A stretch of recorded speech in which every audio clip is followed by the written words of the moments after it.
کریم اللہ تبارک و تعالیٰ کا بابرکت کلام ہے،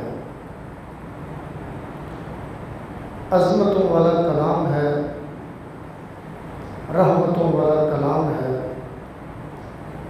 جس طرح اللہ تبارک و تعالیٰ کی ذات عظمت والی ذات ہے، عالی شان ذات ہے، بلند و بالا ذات ہے، اسی طرح رب تعالیٰ کا کلام بھی عظمت والا ہے، اس کی شان بھی بہت بلند ہے، اور وہ انسانی ہدایت کا ذریعہ بھی ہے اور انسان کی کامیابی کا ضامن بھی ہے۔ اللہ تبارک و تعالیٰ نے انسانی ہدایت کے لیے اپنے کلام پاک کو، قرآن کریم کو، امام الانبیاء، تاجدار مدینہ، فخر الرسول جناب محمد مصطفیٰ احمد مجتبیٰ صلی اللہ علیہ وسلم کے قلب اطہر پر نازل فرمایا ہے۔ جس طرح ہمارے نبی امام الانبیاء آخری نبی ہیں، خاتم النبیین ہیں، ختم الرسول ہیں، سلسلہ نبوت کو ختم کرنے والے ہیں، اسی طرح آسمانی کتابوں کی آخری جو کتاب ہے وہ قرآن کریم ہے۔ اللہ تبارک و تعالیٰ نے جتنی آسمانی کتابیں نازل فرمائی ہیں انسان کی ہدایت کے لیے، انسان کی کامیابی کے لیے، اخروی نجات کے لیے، اللہ تبارک و تعالیٰ نے آخری آسمانی ہدایت کی کتاب قرآن کریم نازل فرمائی ہے۔ جس طرح اب امام الانبیاء صلی اللہ علیہ وسلم کے بعد کوئی نیا نبی نہیں آ سکتا، اسی طرح اب کوئی آسمان سے نئی کوئی کتاب نازل نہیں ہو سکتی۔ یہ کتاب چونکہ قیامت تک کے لیے ہدایت کی کتاب ہے، قیامت تک کے لیے انسانی ہدایت کا نسخہ ہے، قیامت تک کے لیے انسانی کامیابی اور اخروی کامیابی کا ذریعہ ہے اور باعث ہے، اس لیے رب تعالیٰ نے اس کی حفاظت کی ذمہ داری بھی خود ہی اٹھائی ہے۔ اس سے پہلے جتنی آسمانی کتابیں یا صحیفے نازل ہوئے ہیں، اللہ تعالیٰ نے ان صحیفوں اور ان آسمانی کتابوں کی حفاظت کی ذمہ داری اس قوم پر ڈالی تھی جس قوم پر وہ کتاب نازل ہوئی، جس قوم کو وہ کتاب دی گئی۔ تورات، انجیل، زبور جس قوم پر نازل ہوئی اس کی حفاظت کی ذمہ داری بھی انہی کی تھی۔ تورات جس قوم پر نازل ہوئی اس کی حفاظت کی ذمہ داری بھی اسی قوم کی تھی۔ انجیل جس قوم پر نازل ہوئی اس کی حفاظت کی ذمہ داری بھی اسی قوم کی تھی۔ لیکن قرآن کریم کے بارے میں رب تعالیٰ نے اپنا اصول بدل دیا۔ یہ مسلمانوں پر نازل ہوئی، امت مسلمہ پر نازل ہوئی، امت محمدیہ پر نازل ہوئی، اس کی حفاظت کی ذمہ داری اللہ تبارک و تعالیٰ نے مسلمانوں پر نہیں ڈالی، بلکہ اس کی ذمہ داری کی حفاظت کی ذمہ داری رب تعالیٰ نے اپنے ذمہ لی۔ فرمایا کہ اِنَّا نَحْنُ نَزَّلْنَا الذِّكْرَ وَإِنَّا لَهُ لَحَافِظُونَ، ہم اس قرآن کو نازل کرنے والے ہیں۔ اِنَّا نَحْنُ نَزَّلْنَا، بہت زیادہ تاکید کے ساتھ اللہ تعالیٰ نے اس بات کو بیان فرمایا ہے، اِنَّا، ہم نے، نَحْنُ نَزَّلْنَا، اس قرآن پاک کو ہم نے ہی نازل کیا ہے، اس قرآن پاک کو ہم نے ہی اتارا ہے، کسی اور نے نہیں اتارا۔ کسی کا ذہن کسی اور کی طرف نہ جائے، اس کے اتارنے والے ہم ہیں، اس کلام کو نازل کرنے والے ہم ہیں، اس کو بھیجنے والے ہم ہیں۔ یہ انسانی کلام نہیں ہے، یہ کسی بشر کا کلام نہیں ہے، یہ کسی نبی پیغمبر کا کلام نہیں ہے، فرمایا کہ یہ مجھ رب العالمین کا کلام ہے، میرا کلام ہے، ہم نے ہی اس کو نازل کیا ہے۔ وَإِنَّا لَهُ لَحَافِظُونَ، اور اس کی حفاظت کی ذمہ داری ہم لیتے ہیں، ہم اس کی حفاظت کر کے دکھائیں گے۔ چنانچہ قرآن کریم جب سے نازل ہوا ہے 1400 سال مکمل ہو چکے ہیں، اب یہ 15ویں صدی چل رہی ہے، تب سے لے کر آج تک اس قرآن کریم کا متن، اس کے الفاظ، اس کے حروف، اس کے نقوش، اس کے معانی، زبر زیر پیش، اس کی حرکات و سکنات سب کچھ محفوظ ہے۔ اتنا طویل عرصہ گزرنے کے باوجود آج تک اس کے حرکات و سکنات کو کوئی تبدیل نہیں کر سکا، اور نہ قیامت تک کوئی اس کو تبدیل کر سکتا ہے۔ بہت کوششیں کی گئیں، لیکن کسی بھی زمانے کے اندر کوئی کوشش بھی کامیاب نہیں ہوئی۔ انفرادی سطح پر بھی اس قرآن کریم کو تبدیل کرنے کی، اس کے اندر تحریف لانے کی کوشش کی گئی، اس کو بدلنے کی کوشش کی گئی۔ سرکاری سطح پر بھی اس کو بدلنے کی کوشش کی گئی۔ جابر سے جابر، بڑے بڑے ظالم قسم کے، طاقتور قسم کے حکمرانوں نے بھی قرآن کریم کے اندر تحریف لانے کی کوشش کی، لیکن آج تک وہ کوشش کامیاب نہیں ہو سکی، اس لیے کہ اس کی حفاظت کون کر رہے ہیں؟ اللہ تبارک و تعالیٰ اس کی حفاظت فرما رہے ہیں۔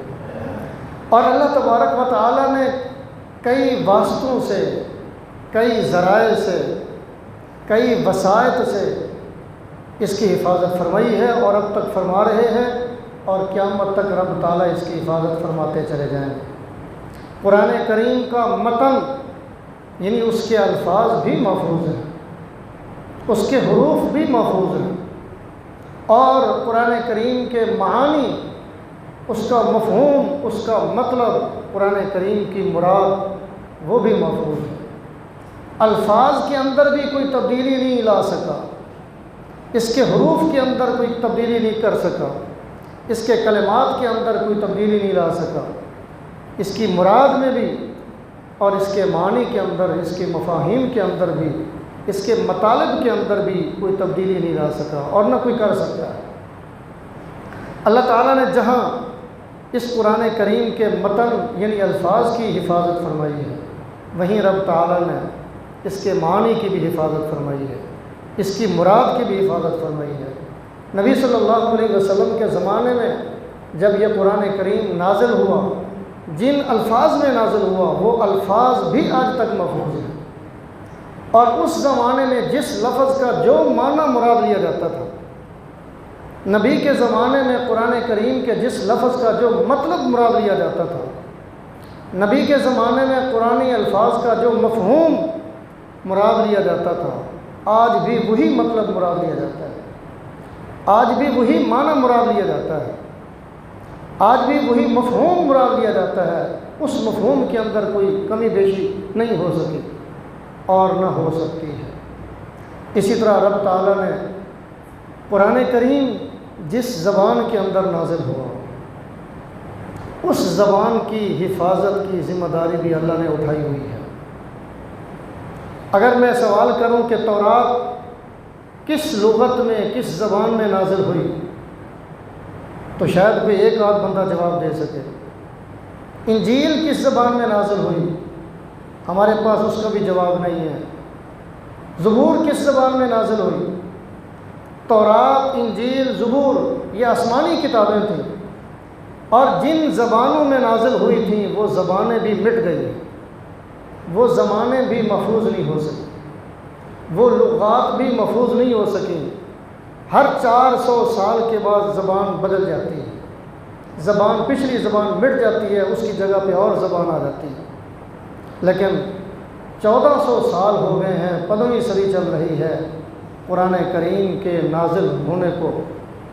قرآن کریم کس زبان میں نازل ہوا؟ عربی زبان میں، اور وہ زبان آج تک محفوظ چلی آ رہی ہے، عربی زبان محفوظ چلی آ رہی ہے۔ تب بھی عربی زبان بولی جاتی تھی، اب بھی عربی زبان بولی جا رہی ہے، اور قیامت تک عربی زبان بولی جائے گی، عربی زبان محفوظ رہے گی۔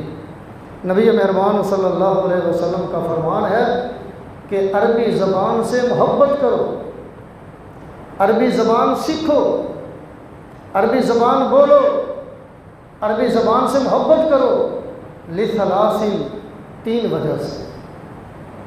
فرمایا کہ پہلی وجہ یہ ہے انی عربی، میں عربی ہوں، میری مادری زبان عربی ہے، میں عربی بولنے والا ہوں۔ امام الانبیاء تاجدار مدینہ رسول صلی اللہ علیہ وسلم کی زبان کون سی تھی؟ عربی زبان۔ تو فرمایا کہ مجھ سے محبت ہے، میرے امتی ہو، مجھ سے محبت کرتے ہو، مجھ سے الفت رکھتے ہو، تو میری زبان سے بھی محبت کرو، میری وجہ سے میری زبان کو سیکھو، میری وجہ سے عربی زبان کے ساتھ محبت رکھو۔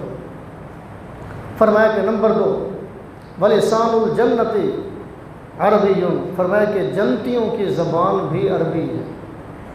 جنت کے اندر جو زبان بولی جائے گی اور جنتی لوگ آپس میں جو زبان بولیں گے، ایک دوسرے سے کلام کریں گے، ایک دوسرے سے گفتگو کریں گے، ایک دوسرے کو سلام کریں گے، سلام کا جواب دیں گے، تو کس زبان میں دیں گے؟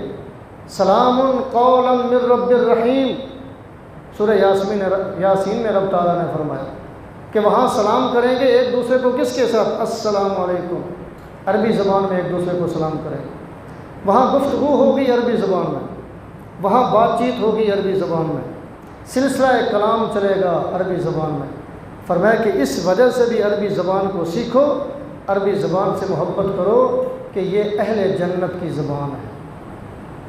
نمبر 3 فرمایا کہ وقرآن عربی، اور قرآن بھی عربی زبان میں ہے، اس وجہ سے بھی عربی زبان کو سیکھو اور اس زبان کے ساتھ محبت کرو۔ 3 وجہ سے، 3 وجوہات کی وجہ سے فرمایا کہ عربی زبان سے محبت کرو۔ تو جس طرح رب تعالیٰ نے قرآن کریم کے الفاظ کو محفوظ رکھا ہے، اس کے مطلب اور اس کے معنی کو محفوظ رکھا ہے، اسی طرح رب تعالیٰ نے جس زبان میں یہ قرآن نازل ہوا، اللہ تعالیٰ نے اس زبان کو بھی محفوظ رکھا ہے اور اس زبان کی بھی حفاظت فرمائی۔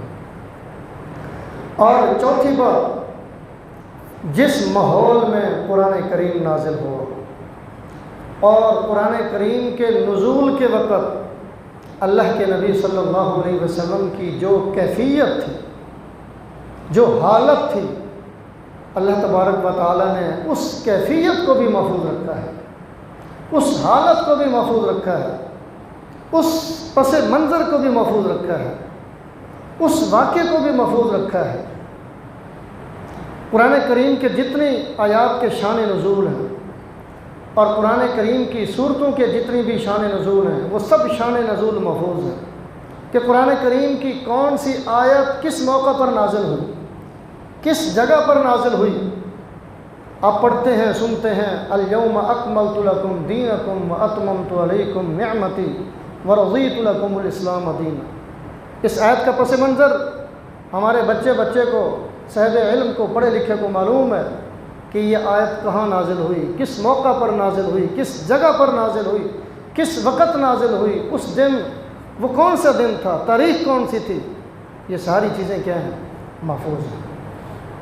تو اللہ تبارک و تعالیٰ نے صرف قرآنی الفاظ کو محفوظ نہیں رکھا، معنی کو محفوظ نہیں رکھا، بلکہ اس حالت کو بھی، اس پس منظر کو بھی، اس واقعے کو بھی، اس شان نزول کو بھی کیا رکھا ہے؟ محفوظ رکھا ہے، اس کی بھی حفاظت فرمائی ہے۔ اور سبب نزول، شان نزول آج تک مفسرین بیان کرتے چلے آ رہے ہیں اور قیامت تک یہ سلسلہ چلتا رہے گا۔ اور پھر قرآن کریم صرف ایک تھیوری نہیں ہے، بلکہ اللہ کے نبی صلی اللہ علیہ وسلم قرآن کریم کے اندر جتنے احکام ہیں، اللہ کے نبی نے ان کا نمونہ بھی پیش کر دیا ہے، پریکٹیکل اس کا نمونہ پیش کر دیا ہے اللہ کے نبی صلی اللہ علیہ وسلم نے۔ جس طرح قرآن کریم کے کلمات، قرآن کریم کا متن محفوظ ہے، اسی طرح نبی کریم صلی اللہ علیہ وسلم کی زندگی بھی محفوظ ہے، نبی کی سیرت بھی محفوظ ہے، اسوہ حسنہ بھی محفوظ ہے۔ اللہ کے نبی صلی اللہ علیہ وسلم سے پوچھا گیا تھا، حضرت عائشہ سے پوچھا گیا کہ نبی کریم صلی اللہ علیہ وسلم کے اخلاق کیسے تھے، نبی کا خلق کیسا تھا۔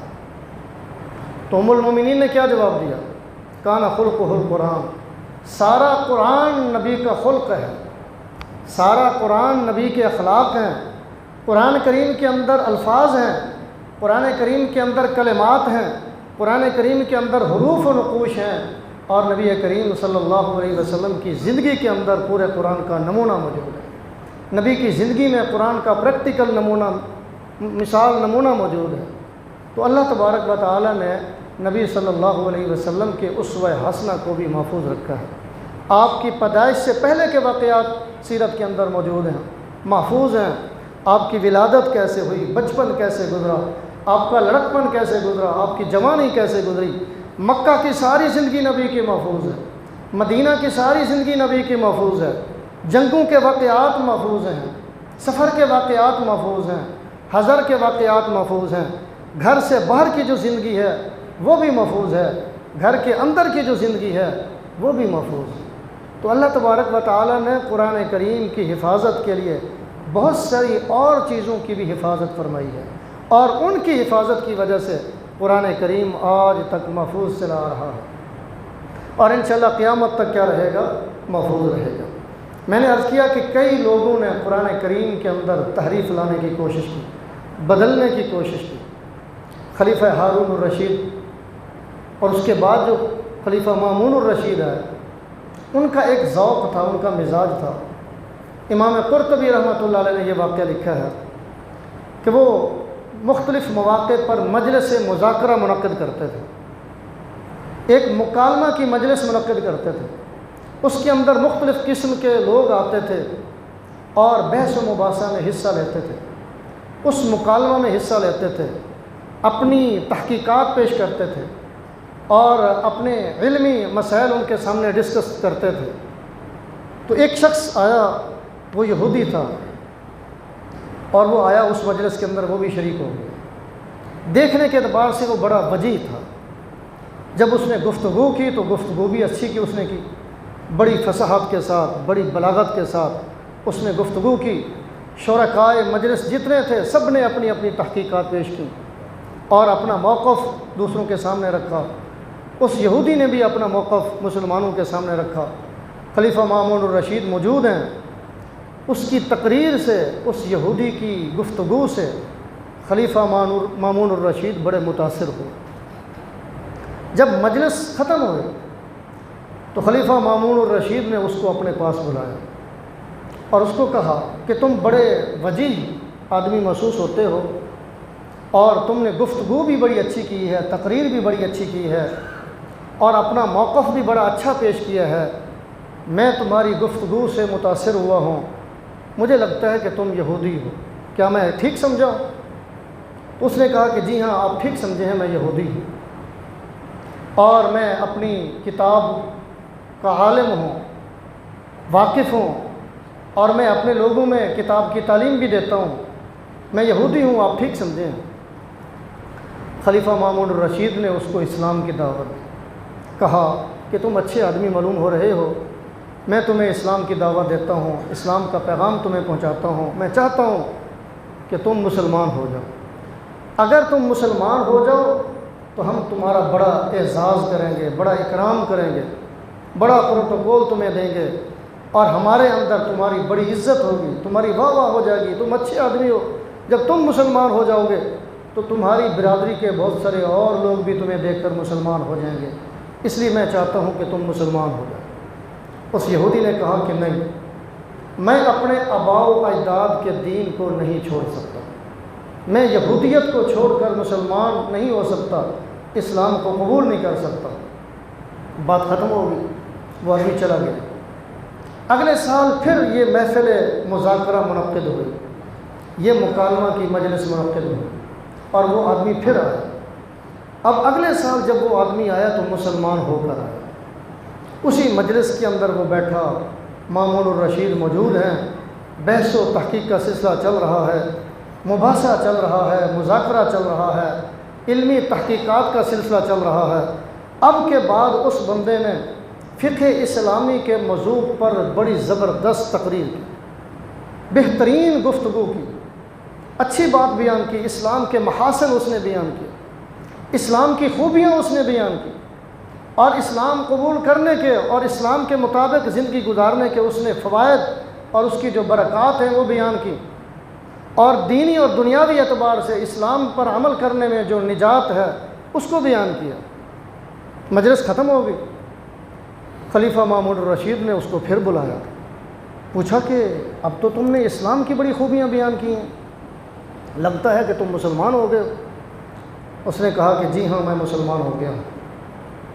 کہا کہ پچھلے سال میں نے تمہیں اسلام کی دعوت دی تھی، کہا تھا کہ تم مسلمان ہو جاؤ، تب تو تم نے اسلام قبول نہیں کیا تھا، اب تم مسلمان ہو کر آئے ہو اور اسلام کی خوبیاں بیان کر رہے ہو، اسلام کے کمالات بیان کر رہے ہو، فقہ اسلامی کے مطابق زندگی گزارنے کی تلقین لوگوں کو کر رہے ہو، تمہارے اسلام لانے کا سبب کیا بنا ہے؟ تم مسلمان کیسے ہوئے؟ کیوں ہوئے؟ کس واقعے نے تمہیں متاثر کیا کہ تم مسلمان ہو؟ اس نے کہا کہ جی میں بتاتا ہوں، میں ایک کاتب ہوں، کتابت کرتا ہوں، خوش نویس ہوں، خطاط ہوں، میں خطاطی کرتا ہوں، میں مختلف کتابیں لکھتا ہوں اور ان کتابوں کو لکھ کر میں بیچتا ہوں، میرا ذریعہ معاش یہی ہے۔ جب پچھلے سال میں یہاں سے گیا تو میں نے دنیا کے اندر جتنے مذاہب رائج ہیں ان سب کے بارے میں نے تحقیق کا فیصلہ کیا کہ میں چیک کروں، دیکھوں کہ اس وقت جتنے مذاہب دنیا کے اندر چل رہے ہیں ان میں سے صحیح مذہب کون ہے، ان میں سے برحق مذہب کون سا ہے۔ تو میں نے فیصلہ کیا کہ میں نے تورات کے 3 نسخے میں نے خود اپنے ہاتھوں سے ان کی کتابت کی، لکھا اور بہت خوبصورت انداز میں لکھا، اس کی جلد بندی بھی بڑی خوبصورت کی، لیکن اس تورات کے اندر میں نے جو کچھ لکھا اپنی طرف سے اس کے اندر بہت ساری تبدیلیاں کر دی، کبھی کسی صفحے پر کوئی تبدیلی کر دی، دوسرے صفحے پر کوئی تبدیلی کر دی، اور 3 خوبصورت اور خوشنما وہ 3 نسخے لے کر میں یہودیوں کے پاس گیا، ان کے عبادت خانے میں گیا اور میں نے ان کو کہا کہ بھئی یہ میں تمہاری کتاب کے بہترین نسخے لکھ کر لایا ہوں، میں بیچنا چاہتا ہوں، تم خرید لو۔ ان یہودیوں نے مہنگے داموں ہاتھوں ہاتھ مجھ سے وہ نسخے خرید لیے، میں نے ان کو بیچ لیے۔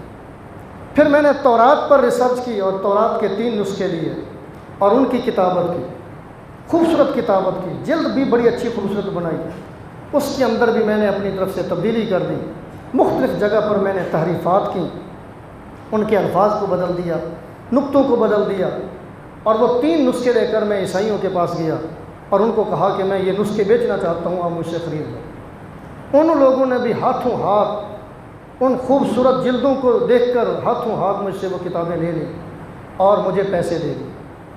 پھر میں نے قرآن کریم کے 3 نسخے لیے اور ان کی کتابت کی، بہت خوبصورت کتابت کی، جلد بھی خوبصورت بنائی۔ قرآن کریم کے ان 3 نسخوں میں بھی میں نے تبدیلی کر، جگہ جگہ پہ میں نے قرآن کریم کے اندر تبدیلی کر، حرف بدل دیا، کسی جگہ نقطہ بدل دیا، کسی جگہ پر زیر کو زبر کر دیا، زبر کو زیر کر دیا، تو اپنی طرف سے بہت ساری تبدیلیاں کر کے 3 نسخوں کو خوبصورت لکھ کر، خوبصورت ان کی جلد بندی کر کے میں مسلمانوں کے پاس گیا اور ان سے کہا کہ تم مجھ سے یہ قرآن پاک خرید لو۔ ایک مسلمان نے اس قرآن کریم کو دیکھا، کہا کہ بڑا اچھا ہے، خوبصورت ہے، لیکن میں ذرا دیکھ لوں، چیک کروں اندر کیسے لکھا ہے، کیا لکھا ہے۔ جب اس نے قرآن کریم کو کھولا اور اس کے اندر تحقیقات کی، غور و فکر کیا، تو مختلف جگہوں پر اس کو تبدیلیاں نظر آئیں کہ فلاں جگہ پر حرف بدل گیا ہے، زیر بدل گئی ہے، پیش بدل گیا ہے، فلاں جگہ پر یہ تبدیلی ہے، فلاں جگہ پر یہ تبدیلی ہے۔ تو ان تبدیلیوں کو دیکھ کر اس پہلے مسلمان نے وہ نسخہ مجھے واپس کر دیا کہ میں خریدنے سے قاصر ہوں، میں یہ نسخہ نہیں خرید سکتا۔ دوسرا نسخہ میں نے کسی اور مسلمان کو دیا کہ تم خرید لو، اس نے بھی تحقیق کی کہ میں پہلے چیک کروں گا، تحقیق کروں گا کہ یہ صحیح بھی ہے یا نہیں۔ اس نے جب چیک کیا، دیکھا کہ اس کے اندر بھی تبدیلیاں تھیں، اس نے بھی خریدنے سے انکار کر دیا، مجھے واپس کر دیا۔ تیسرا نسخہ میں نے پیش کیا، اس کے اندر بھی تبدیلیاں تھیں، دیکھنے والے نے اس کے اندر بھی تحقیقات کی، مجھے وہ نسخہ واپس کر دیا، خریدنے سے انکار کر دیا۔